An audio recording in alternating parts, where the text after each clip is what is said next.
هغه علما چې زمونږ په عصر کې د محترم ورونو د هغو د ژوند متعلق علم یې چېرته حاصل کړ، په کومو تکلیفونو سره هغوی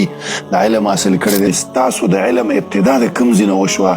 ناظره یا حفظ چې ورته وایي دا د کوم ځای نه مو حاصل کړ شیخ صاحب محترم؟ که ستاسو د علم سره شوق و چې ورته کېناستئ که نه کور طرف نه بس زور و چې پلار مور یې هغه وایي نه بچیه ته به علم حاصلوې؟ زما پلار خو زما د سن تمیز نه مخکې فوت شوی و. زما یو ورور مشر الله دې وبخښي هغه هم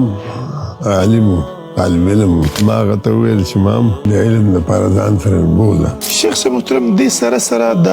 دورې ترتیب هم غټه دوره یا وړه دوره دا کوم ځای کې دا هم ترتیب هم کوم ځای کې ځان دپاره برابر کړه دا هم چا سره کړې ده؟ ما خو بل ډېر خلک ناست دي او دې شیخ عبدالصمد صاحب ته وایي مونږ ته یو حدیث ووایه. هغه په دې څنګل به وعلم هلک شاب عبدالعزیز ته ورسوه. ما ورته په دې خوب کې وویل چې ما خو زه خو ابتدایي کتابونه وایم چې سبا پاڅېدم ما له مولوي صاحب ما داسې خوب لیدلی ویله بس دوره وکوئ. هر یو استاد سره به چې کېناستو هغه به دا ویل چې حدیث دا دی زموږ مذهب دا دی د دې حدیث نه جواب دا دی. نو زه خو اول ورځ شکي شوم. الحمدلله بس ما لایبرري کې مې عهد وکړو چې بس نن اهل حدیث نو ما ته د اهل حدیث ته چا دعوت هم نه راکړی او دا هم نه راکړی. شیخ صاحب محترم لکه تاسو ویل چې په سایکل باندې به درس ته راتلی مالي مشکلات بدني مشکلات ډېر به تاسو ګاللي په دې سلسله کې. یا ملګري ته ورسېدم هغه ویلې کوشه مالې کوزېږم نه لغوندې پیسې مې راوړې دي چې درکړم او ځم نو جیب ته مې لاس کړم هېڅ هم نه و. ما یاره معافي غواړم ما سره ما سوچ مې کولو بیا ما ته په سوچ کې یاد راغی چې هلته ما امتیازي کړم دلته رانه چېرته خوځېدلي. شیخ صاحب پېښور ته راتلل او دلته دعوتي سفر شروع کول دا د کله نه پیل شو دلته هغه دعوت ابتدا څنګه و هغه که تاسو ملګرو ته وضاحت وشي سختیانې او تکلیفونه؟ تو بلۍ ته وختو څوک دی خو دا سنګباري شروع شو. زمونږ تقریبا 8 کسان زخمیان شوي. Don't forget to like, share and subscribe. Rana Studio Podcast. السلام علیکم ورحمت الله وبرکاتو. محترم ورونو یو نوی پروګرام یو نوی سلسله هغه علما چې زمونږ په عصر کې د محترم ورونو د هغو د ژوند متعلق علم یې چېرته حاصل کړ، په کومو تکلیفونو سره هغوی د علم حاصل کړی دی. ځکه ورما تا چې د هغو نه علم حاصله او علم ته زده کوو نو موږ سره قدر نه وي، خو چې کله وپېژنو چې لکه دې سړي په دې علم باندې دومره تکلیفونه تېر کړي دومره سختیو سره دې ته د علم حاصل شوی دی نو انشاءالله قدر به زما او ستا په زړه کې کښېني. او زه فکر کوم چې ډېر هغه خلک چې اهل حدیث دي هغو ته هم دغه د علما او سیرت صحیح نه معلوم. نو زموږ مقصد پکې همدا چې دا علما خلکو ته په صحیح معنو سره وروپېژنو. په دې سلسله کې موږ سره نن شیخ صاحب بابای سلفیت شیخ عبدالعزیز نورستاني صاحب دی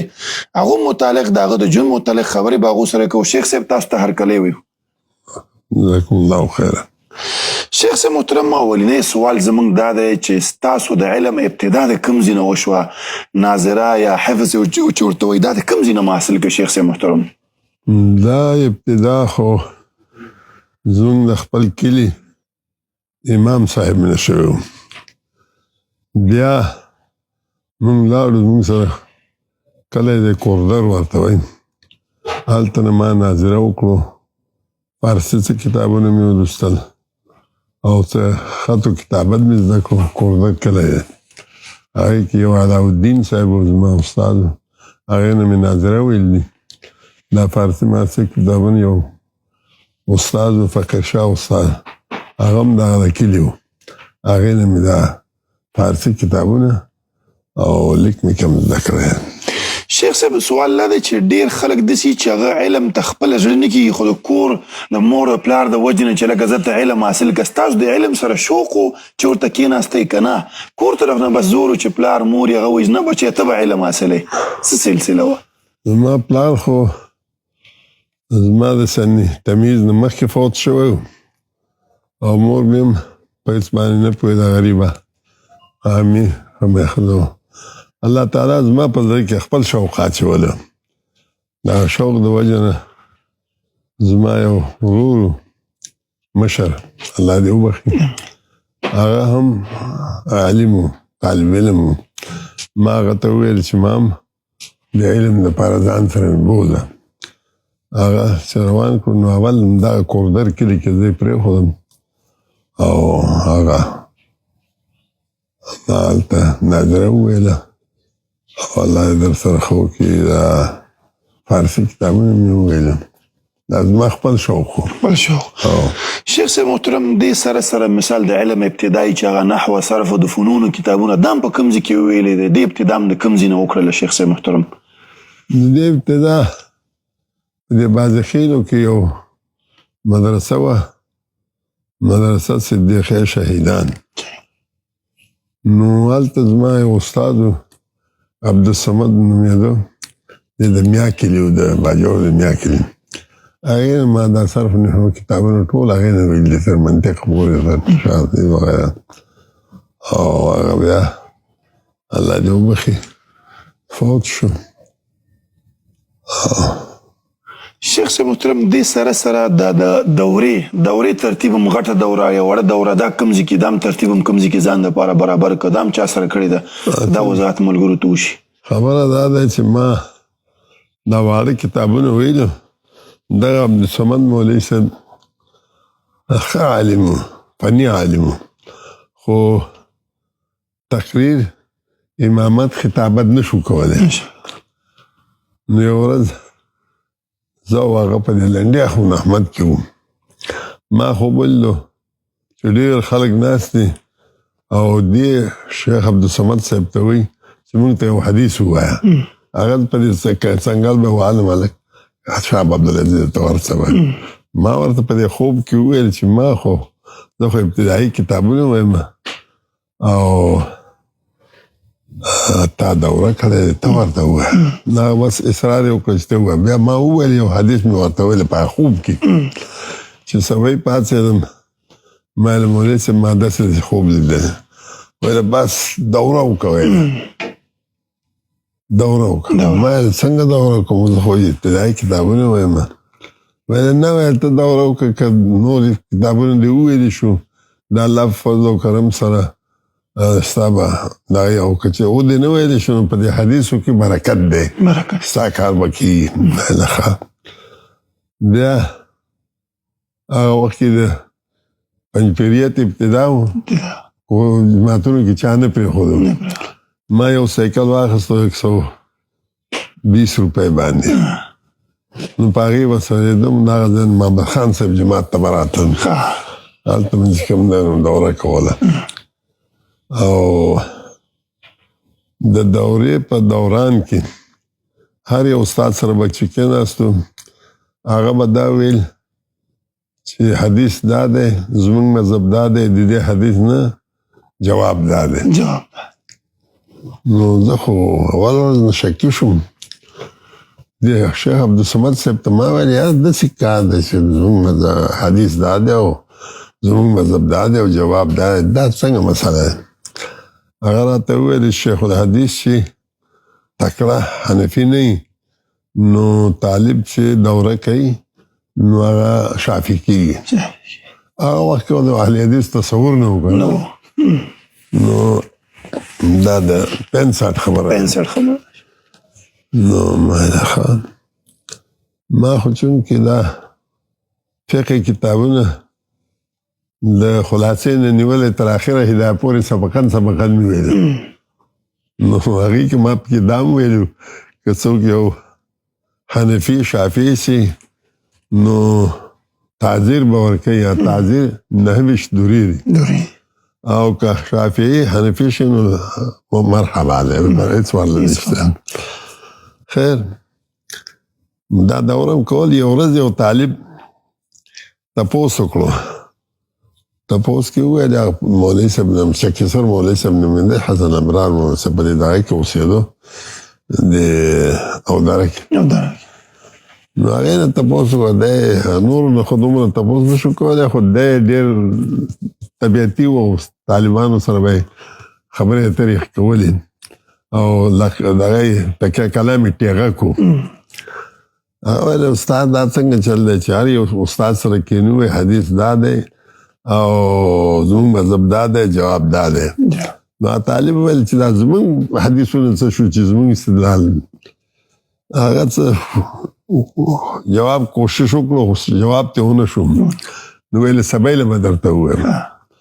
چې سبا راغله خو تعلیم نه خو دا سوال یېرو او زه خو د اول ورځ نه چې کوم شکې شوم زه ورسره کېناستم ویل طالب پرونی سوال بیا وکړه پرونی سوال یې وکړو نو حسن ابرار صاحب د الله تعالی د مغفرت نصیب کړي ډېر خوشطبع سړی و هغه ورته وویل دوباره تپوس وکړو نو ویل ټېغه که تا نه یېر نه دی ویلی ویل نه هغه ونه ویل ما ویله چې ما ورته ویل شیخ صاحب دا خو ډېر اهم سوال دی څنګه یېرېږي سړي نه بیا هغې ویل خبره داسې دی چې زمونږ دا مستدلات هغه طرف ته د تلي شام او مصر او دغه طرف ته ځکه چې هلته شافیان اوسېږي او هغوی مستدلات دې خوا راغلي دي دې دپاره چې مونږ د یو بل د جواب تدریب وکړو لا هم پرېښو شو مونږ کاپیانو کې ولیکلو چې هم لیکلو نو بیا خبره داسې وه چې الله په فضل و کرم سره هغه دوره پوره شو دوره پوره کېدو نو وروسته دا کتابونه م کتلم یو ورځ د یونیورسټۍ ته لاړم د یونیورسټۍ کې مولانا عبدالله جان صاحب د تاکال د هغې زوی و عبدالرحمن نومېدو هغه د لایبرري مشر و زه ننوتم ما خو نه پېژانده خو هغه پېژاندم ستمش وغیره وشو نو کېناستم په میز باندې حجت الله البالغه پروت چې هغه همداسې ما واړولو د ټولو نه مخکې په دې عبارت باندې زما سترګې ولګېدې چې اذا بلغنا حديث من الرسول المعصوم الذي فرض الله علينا اطاعته بسند صالح يدل على خلاف مذهبه وتركنا الحديث واتبعنا ذلك التخمين فمن أظلم منا وما عذرنا يوم يقوم الناس لرب العالمين الحمد لله بس ما لابرای کې مې عهد وکړو چې بس نن اهل حدیث نو ما ته د اهل حدیث څوک چا دعوت هم نه راکړی او دغه هم نه راکړی بس دغه مې وویل دوره مې وکړو او بیا دا اصل وجه چې کوم دی دا عبارت شو زما د اهل حدیث کې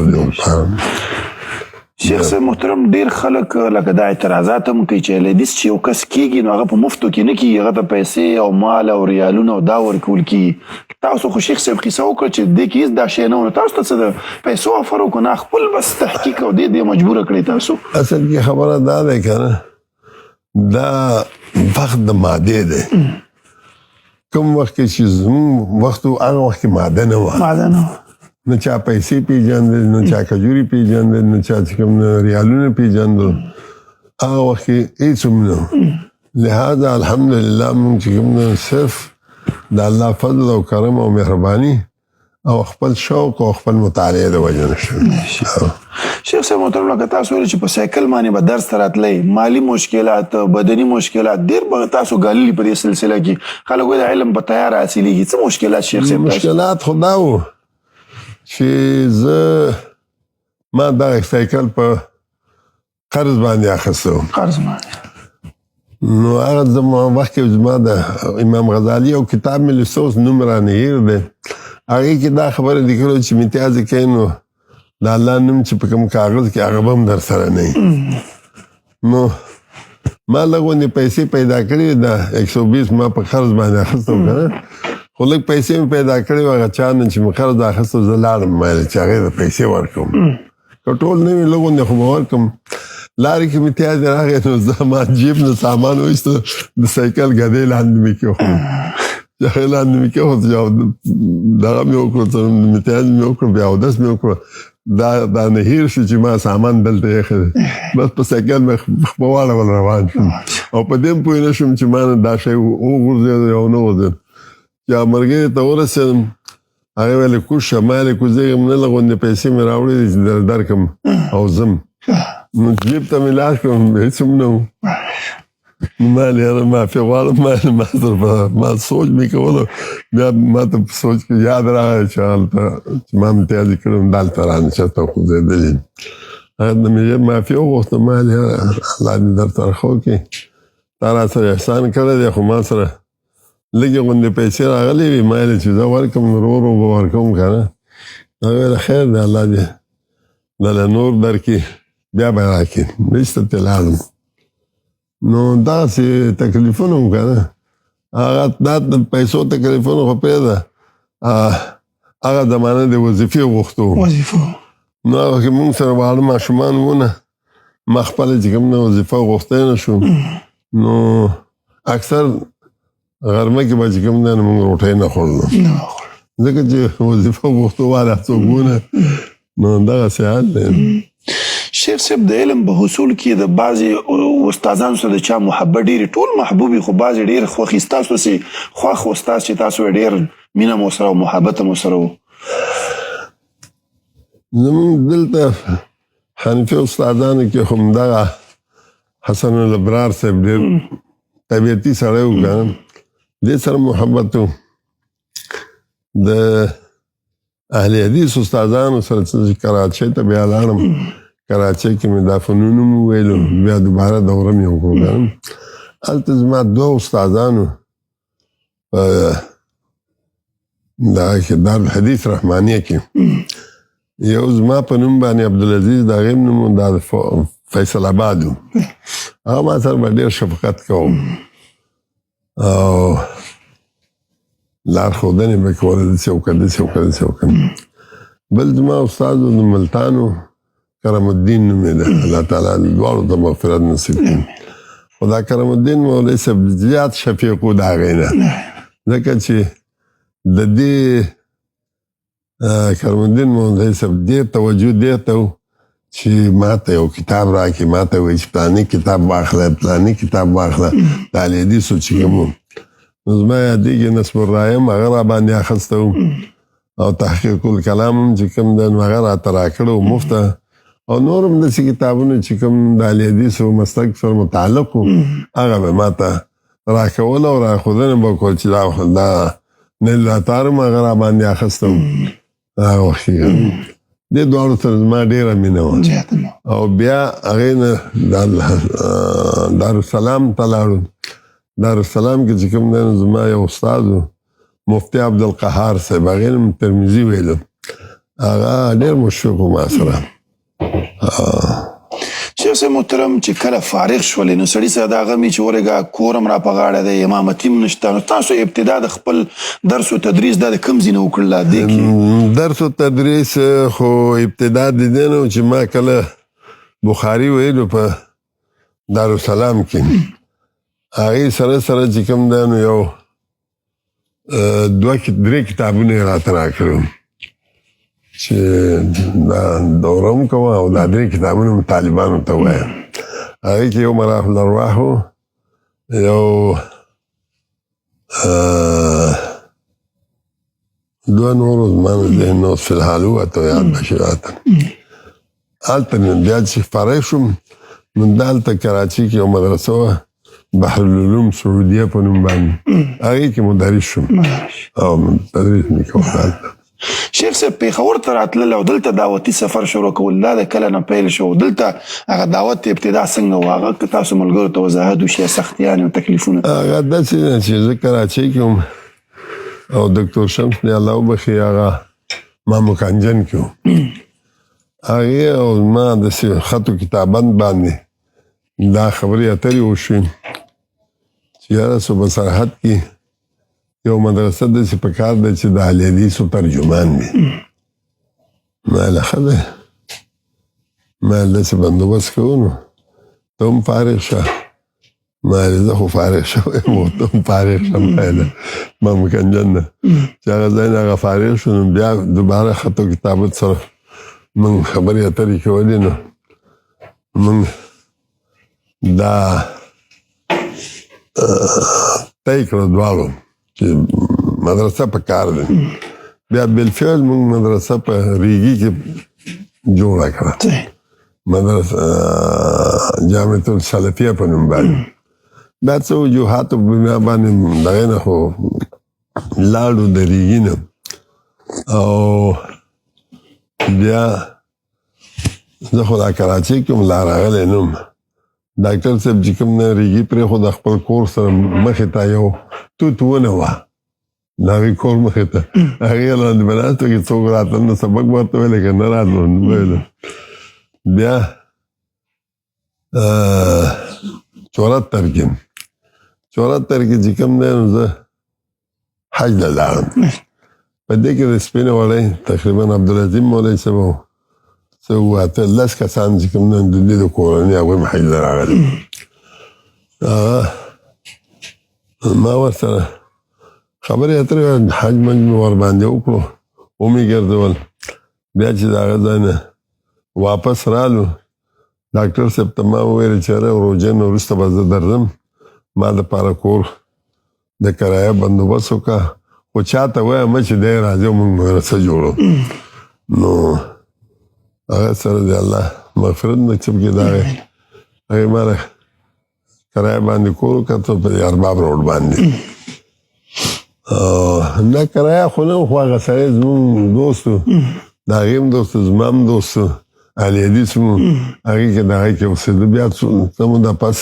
تقریبا یو میاشته پورې هغې کې اوسېدلم، بیا هم په کرایه باندې واخیستم. نو بیا الله در سره ښه وکړي،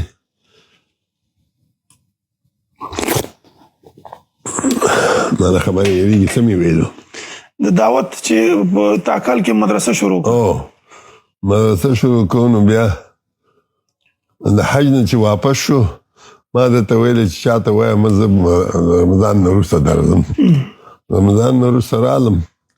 او دا عیدګاه جماعت کې هلته کوم تاکال کې چې هلته چاله غوندې دا عیدګاه و، او عیدګاه سره چې کوم دا کمرې چې اوس جوړې دي دغه ځای څوک یو ارباب و هغه راکړو. په هغې کې مدرسه شروع کړو. چې شروع م کړو نو موږ سره څه وونه، نو بیا ما ډاکټر صاحب ته وویل چې یاره دا طالبان وظیفې ټولوي، دا وظیفې ټولولو خو دا ابتدا نه په سوال باندې چې کوم نه شروع کړو، دا ښه خبره نه دی، کوشش دا کوو چې روټۍ وله ورکړو. ویل ښه. بس هغه وخت کې 6 روپۍ باندې چې 45 هلکانو 6 روپۍ باندې زموږ انډۍ کونډۍ جوړېدو. نو دا باورچي هم نه و. کله به چې کوم نه سبق به وویل هغه به منډه کړ څمڅمه پکې واله، کله به ما منډه کړ څمڅمه پکې واله. په دغه طریقې سره چې کوم نه نو کال زموږ پوره شو. او په کال کې چې کوم نه زموږ بیا هم جلسه وکړه. جلسه نه وروسته چې کوم نه نو الحمدلله بیا لږ لږ کار کردم. شیخ صاحب محترم، د دعوتي مراحلو کې خو حتماً تکلیفات چې هغې وهل ټکول او د خلکو مخالفت، ځکه نوې عقیده په هغه نن نه تقریبا یو 40-50 کاله مخکې دا ډېر ناشنا خلکو ته معلومېده. څه داسې ناشنا واقع او داسې تاسو سره راپېښ شوي د مخالفینو طرف نه ملګرو ته ذکر کړی شي، تکالیف چې تاسو دا کړي؟ تکالیف خو ډېر شوي دي، خو هغې کې لوی تکلیف دا و چې شیخ جمیل الرحمن صاحب چې کله دا خپل ګوند جوړ کړو، نو د دوی ملګرو یو مناظره جوړ کړو د فضل حق سوات والا سره. نو هغې کې مناظر شیخ غلام الله رحمتي و، الله تعالی د مغفرت نصیب کړي. زه او دا حبیب الله مولوي صاحب هم ورسره و. زه خو ما ته دعوت هم نه و راکړی شوی. زه خو هسې لاړم، ما ویل چې یاره زموږ د علي حدیثو دغه دی او زما خو ګوند مسله نه دی، زما خو مذهب دی. چې لاړو نو بریکوټ په تحصیل جماعت کې موږ ناست وو، 1.5 ګنټه مې انتظار وکړو دا پنجپیریان رانغلل. هغې نه وروسته یو ایسوچو راغی، ویلی وځئ دا د سرکاري جماعت دی، موږ دغه ته نه پرېږدو، مناظرې ته دلته نه پرېږدو. ما ورته ویل جی داسې کار وکړه چې یو پرځه کې راته ولیکه، ځکه چې دا خلک بیا وایي چې دوی وتښتېدل. نو ما ویل چې وځئ تاسو وایي چې پرچه ولیکه، جابرانه انداز باندې دا خبره وکړم. نو بیا موږ راووتو، دا کتابونه هم چې کوم نه ډاکسن کې کېښودل، په دې کې د مچو غوندې چېرته دغه را پیدا شول پنجپیریان، څوک بلۍ ته وختو، څوک دې خوا دا سنګباري شروع شو. زمونږ تقریبا 8 کسان زخمیان شوي او زه ملګرو نه پرېښودم ګاډۍ نه کوزېدو ته زه په زور کوز شوم ایسوچو سره چې اوس دی زم پاس نه یو پنجبرې را باندې دومره کمر راوغورځوه چې وغورځولو نو الله پاک زه بچ کړم ایسوچو په دې سر ولګېده غریب چې کوم دی ټول ولهان شو د وینې نه بیا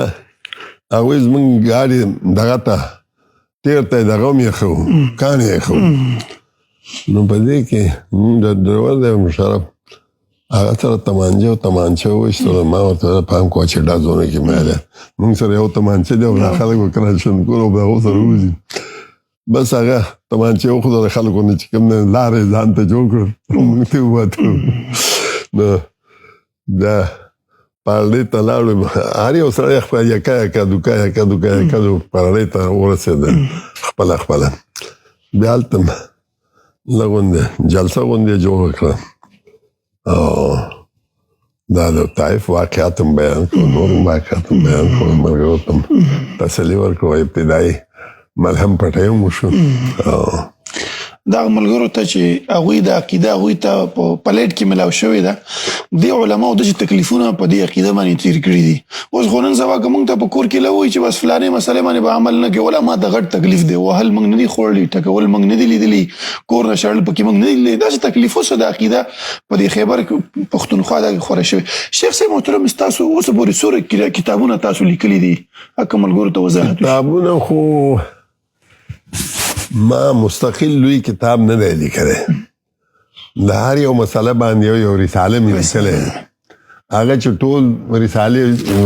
دغه کې نو تقریبا 115 جوړي 115 شیخ صاحب محترم تر اوسه پورې ستاسو نه چې فارغ شوي دي طلبا شاګردان څومره پورې بسې اندازې مطابق یاره څه ووایم نو هغه خو به د رجسټر نه پته لګي هغه د رجسټر نه تپوس وکړه چې رجسټر کې څومره طلبا خو الحمدلله ډېر دي هلکان جنکۍ او زه الله تعالی نه ډېر شکرګزار یم چې جنکۍ څومره فارغې شوي دي هغه هر یو جنۍ چې خپل ځای کې حلقه جوړه کړې ده کم از کم هر یو جنۍ سره 100 کسانې خو وي نو 300 400 500 پورې او بل دا د الله احسان دی په ما باندې چې په دې څنګه چې موږ د طالبانو د خوراک دپاره اول بندوبست کړو دا دویمه احسان په ما باندې الله دا دی چې د ټولو نه مخکې د جنکو مدرسه په دې صوبه صحت ما شروع کړی نه په حنفیانو کې او نه په نورو کې ما شروع کړم هغې نه وروسته الحمدلله بیا جنکو مدرسې چې کوم دی نو عامې شوې شیخ صاحب محترم دا نوي ځوانان چې کله فارغ شي په معاشره کې بالکل ورک شي ځکه د اهلیدسو د مدارسو نه ډېر خلک غټې دورې وکړي بس بیا معلوم نه هغو ته یو نصیحت شیخ صاحب خاص کر د مالي پریشاني هغه دومره باعث شي بس بهر ملکونو ته راشي هغه درسونه چې 9 10 12 کاله پې تېر کړي بس هغه بالکل صفر ته ورسېږي هغو ته یو نصیحت شیخ صاحب وشي چې بس دا نصیحت خو دا دی پرونو که خبره چې هفته پورې مردان کې مې بیان کوم هغه دا دی چې الله باندې توکل وکړي که نه الله پاک وایي ومن یتوکل علی الله فهو حسبه ويرزقه من حيث لا يحتسب ومن يتق الله يجعل له مخرجا خو مونږ وایو خو یقین پې نشته وشي د که ملای نوم وای چې یاره که دا مسله بیان کم نو زه به خورم څه امامن د مې موشکړي زه به اوسېږم چلته خو که زمونږ یو دا یقین جوړ شي چې هر څه الله کوي الله به یرزقه من حیث لا یحتسب دی الله به رزق راکوي خو دا مسله کول دي خو زه خپل طالبانو ته دا وایم چې زه ته دا خبره کوز کوي چې مونږ دا علم د الله دپاره کوو او که زه کې دا خبره وي چې زه یو علم وکړم او سند به راته حاصل شي او پلانې ځای کې به داسې شم او پلانې ځای کې به داسې شم سعودي ته به لاړ شم نو دې نه بیا هغه مادیت ته چې کوم دی نو میلان کېږي او حق طرف ته یا چې کوم دی نو دعوت طرف ته میدان نه وي بیا. شیخ صاحب یو بل اخرنی نصیحت دی ملګرو ته د افراط او تفریط نه د علم په حصول کې ډیر خلک یو طرف ته افراط او بل د کې نصیحت دی ملګرو ته ځوانانو ته وشي طلباو ته فارغینو ته چې بس ځان وساتي د افراط تفریط نه. بس مونږ خو همدا وایو چې افراط او تفریط کې هیڅ کار دغه نشته دی. که زیاتی کوي نو هم الله دې پې نسي او که کمی کوي نو هم الله دې پې نسي. نو په کار دا ده چې افراط او تفریط نه ځان وساتلی شي او بل دا ده چې د تبلیغ په او د دعوت په مجال کې دا یو ډېر ضروري شی دی چې هر یو سړي سره به ته اتفاق او اتحاد کوي خو هغه ستا په مذهب باندې وي او که نه وي. بیا لا خبره ده چې د هغې مذهب خپلول دا ځان له خبره ده خو دومره دی چې هغه سړي د جلب کولو لپاره دا ډېر لوی شی ده. او بله دا خبره کوم زه دې ملګرو ته چې علماو سره خو هغه بریلی وي که دیوبندی وي که بل یو وي هغې سره ورانوی به نه علماو سره به جوړه ساتئ. قیده ستا د خپل د انشاءالله چې ته صحیح واقع علی حدیث نو په تا باندې هغه نشي غالبېدی او ته به پرې غالبېږي. لہذا هغوی سره د دعوت دپاره نرمي کول هغوی سره کېناستل پاڅېدل راتګ تلل دا ډېر ضروري شی دی. شیخ صاحب جزاک الله خیر ډیره مننه موږ ته موقع راکړه الله مبارک درنه الله ستاسو ژوند کې برکت واچوي بارک الله فیک. محترم ورونو ان شاء الله یو بل شیخ سره ان شاء الله بل پروګرام به ریکارډ کوو تر هغه پورې السلام علیکم ورحمت الله وبرکاته. Don't forget to like, share and subscribe Rana Studio.